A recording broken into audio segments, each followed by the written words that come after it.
Assalamualaikum calon guru penggerak, salam dan bahagia.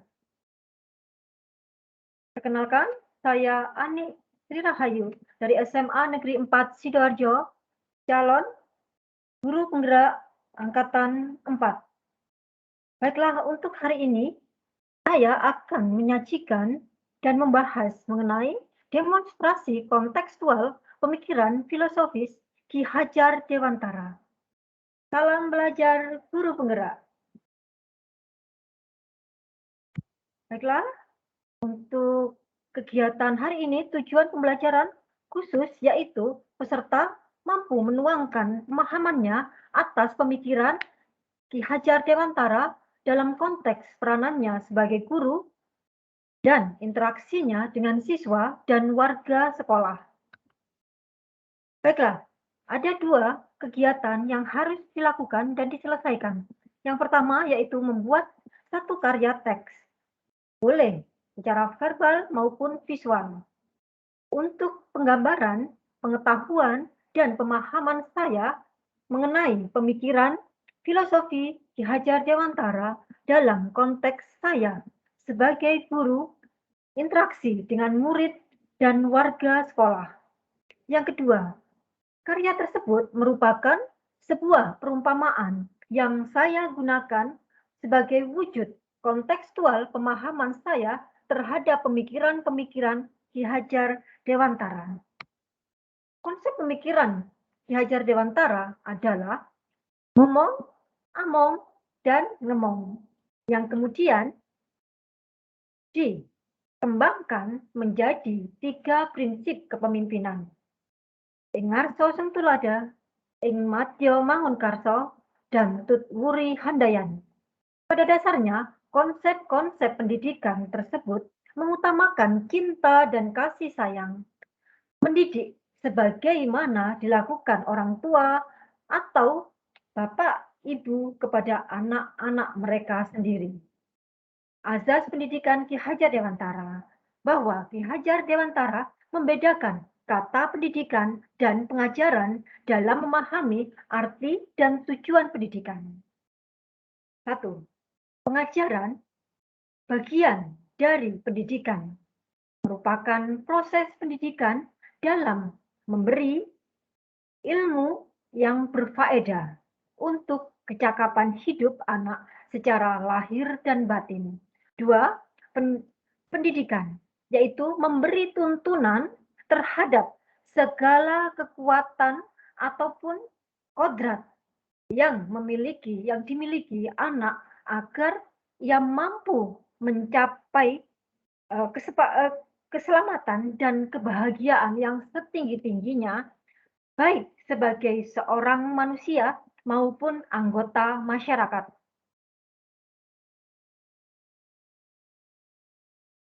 Ya, dasar-dasar pendidikan Ki Hajar Dewantara. Bahwa dasar pendidikan anak berhubungan dengan kodrat alam dan zaman. Kodrat alam yaitu sifat dan bentuk lingkungan di mana anak tersebut berada. Kodrat zaman yaitu isi dan irama. Kodrat anak yaitu merdeka dan bermain. Cipta, rasa, karsa. Pendidik sebagai pamong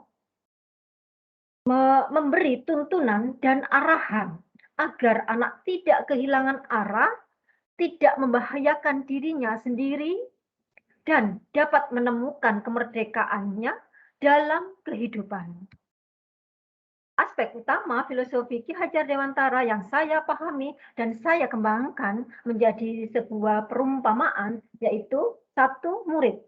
Kita tahu bersama dalam Merdeka Belajar, pusat pembelajaran adalah pelajar atau siswa sepanjang hayat yang memiliki kemampuan global dan berperilaku sesuai dengan nilai-nilai profil pelajar Pancasila. 2. Guru. 3 semboyan yang diterapkan dalam pembelajaran di kelas yaitu ing ngarsa sung tulodo, ing madya mangunkarsa tut wuri handayani. Metode pengajaran among ada 5 asas pendidikan, yaitu 1. Kodrat alam, 2. Kemerdekaan, 3. Kebudayaan, 4. Kebangsaan, dan 5. Kemanusiaan. Berikutnya, stakeholder, bahwa kita tahu untuk maju dibutuhkan kolaborasi, yaitu kolaborasi aktif dan bersinergi untuk tercapainya tujuan pendidikan, yaitu menuntun segala kodrat yang ada pada anak-anak agar mereka dapat mencapai keselamatan dan kebahagiaan setinggi-tingginya. Baik, kemudian yang keempat adalah merdeka belajar. 4 pokok kebijakan pemerintah tentang pendidikan merdeka belajar, yaitu 1. Ujian sekolah berstandar nasional atau USBN. 2. Ujian nasional dan juga asesmen nasional. 3. Rencana pelaksanaan pembelajaran atau RPP. 4. Peraturan penerimaan untuk peserta didik baru, ya, atau biasa disingkat dengan PPDB, yang jalur zonasi. Ya. Berikutnya, saya ingin menerangkan bagaimana perumpamaan sebagai wujud kontekstual pemahaman terhadap pemikiran Ki Hajar Dewantara, yaitu kupu-kupu dibandingkan dengan merdeka belajar. Baik. Membandingkan perumpamaan. 1. Pemikiran Ki Hajar Dewantara. 3. Semboyan ing ngarsa sing tulodo, ing madya mangunkarsa dan tuturi handayani. Sedangkan di kupu-kupu, hal tersebut muncul ketika kupu-kupu harus mengalami metamorfosis dalam kehidupannya. Yang pertama adalah telur, yang kedua ulat, yang ketiga kepompong, dan akhirnya yang keempat menjadi kupu-kupu dewasa. Sedangkan untuk pemikiran Ki Hajar Dewantara, untuk metode pembelajaran Among. Untuk kupu-kupu, bahwa tiap tahapan memberikan karakter dan juga kekuatan ataupun kelebihan yang diberikan Tuhan untuk perlindungan kehidupannya. Yang ketiga, pemikiran Ki Hajar Dewantara bahwa ada 5 asas pendidikan: kodrat alam, kemerdekaan, kebudayaan, kebangsaan, dan kemanusiaan. Sedangkan pada kupu-kupu adalah andil yang luar biasa dalam mempertahankan keseimbangan ekosistem, ya, dan keanekaragaman hayati di alam, ya, sehingga lebih muncul ketika membantu dalam proses penyerbukan bunga. Berikutnya proses daur hidup kupu-kupu dimulai dengan telur, ya. Telur di sini, kupu-kupu betina akan meletakkan telur-telurnya di bawah dedaunan, ya. Gunanya untuk melindungi. Dan telur ini juga mempunyai kelebihan bisa mengeluarkan enzim seperti lem yang kuat. Kemudian telurnya juga dilindungi dengan kulit yang keras sehingga terlindung dari cuaca dingin maupun panas. Setelah itu menjadi ulat, gitu ya. Menjadi ulat ada 3 pasang kaki pada ulat. Ya. Kemudian membentuk kepompong atau pupa, ya. Kemudian baru menetas menjadi kupu-kupu dewasa yang cantik. Murid diumpamakan kupu-kupu. Murid sebagai pusat pembelajaran, murid merdeka adalah murid yang mengarahkan tujuan, cara penilaian pembelajarannya yang ditandai dengan penguasaan kompetensi dan personalisasi, mencerminkan profil pelajar Pancasila dengan semangat merdeka belajar. Sedangkan kupu-kupu merupakan salah satu jenis serangga yang cantik diciptakan Tuhan untuk menjaga keseimbangan dan kelestarian lingkungan atau alam. Ya, hal tersebut merupakan tujuan dari kehidupan kupu-kupu di lingkungan manusia. perumpamaan. Ada murid atau peserta didik dibandingkan dengan kupu-kupu. Guru dibandingkan dengan orang atau yang membudidaya kupu-kupu. Sedangkan kepala sekolah adalah pemilik kebun bunga.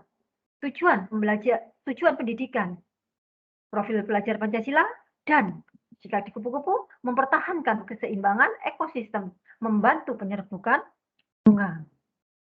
Baiklah, coba kita terangkan. Guru diumpamakan sebagai pembudidaya kupu-kupu. Guru tugasnya memang menuntun segala kodrat yang ada pada anak-anak agar mereka dapat mencapai keselamatan dan kebahagiaan yang setinggi-tingginya, baik sebagai manusia maupun sebagai anggota masyarakat. Dan untuk TIK dijadikan dasar melakukan pembelajaran, sedangkan pembudidaya kupu-kupu dia bertugas untuk menuntun segala kodrat yang ada pada kupu-kupu agar mereka dapat mencapai keselamatan melalui fase telur, ulat, kepompong, dan kupu-kupu dewasa. Serta kebahagiaan yang setinggi-tingginya, baik sebagai serangga yang cantik yang dapat membantu proses penyerbukan sehingga membantu untuk kelangsungan atau kelestarian habitat di alam. Baik, sedangkan kepala sekolah bagaimana? Diumpamakan sebagai pemilik kebun bunga, kepala sekolah, guru, orang tua, dan murid juga melakukan kolaborasi dalam belajar untuk mengikuti beragam program belajar dari sekolah. Sedangkan pemilik kebun bunga, baik pemilik kebun, pembudidaya, pekerja, sopir, kuli angkut, atau pemasaran melakukan kolaborasi ilmu budidaya, kupu-kupu, dan ladang bunga untuk mengembangkan yang mempunyai peluang ekonomi tinggi. Ya, ini tujuan pendidikan, yaitu karya program belajar yang dapat digunakan oleh lebih banyak lagi murid, guru, orang tua dari berbagai sekolah. Sedangkan tujuan pemanfaatan kupu-kupu cukup andil gitu ya, dalam mempertahankan keseimbangan ekosistem dan keanekaragaman hayati di alam. Kupu-kupu juga berperan penting dalam proses penyerbukan bunga sehingga tumbuhan berbunga dapat tumbuh dengan baik. Baik, terima kasih. Tim kami ada Ibu Yunidar, fasilitator dari P4TK, dan saya sendiri Ani Sirahayu sebagai peserta PGP Angkatan 4 dari SMA Negeri 4 Sidoarjo. Demikian yang bisa saya sampaikan pada hari ini, Kamis 28 Oktober 2021. Filosofi pendidikan Ki Hajar Dewantara, ing ngarsa Sengtuloda, ing Madya Mangunkarso, Tutwuri Handayani, wujudkan profil pelajar Pancasila selalu selamat dan bahagia tinggi-tinggi. Terima kasih atas perhatian Anda. Salam sehat, salam bahagia, guru penggerak. Terima kasih. Assalamualaikum warahmatullahi wabarakatuh. Terima kasih.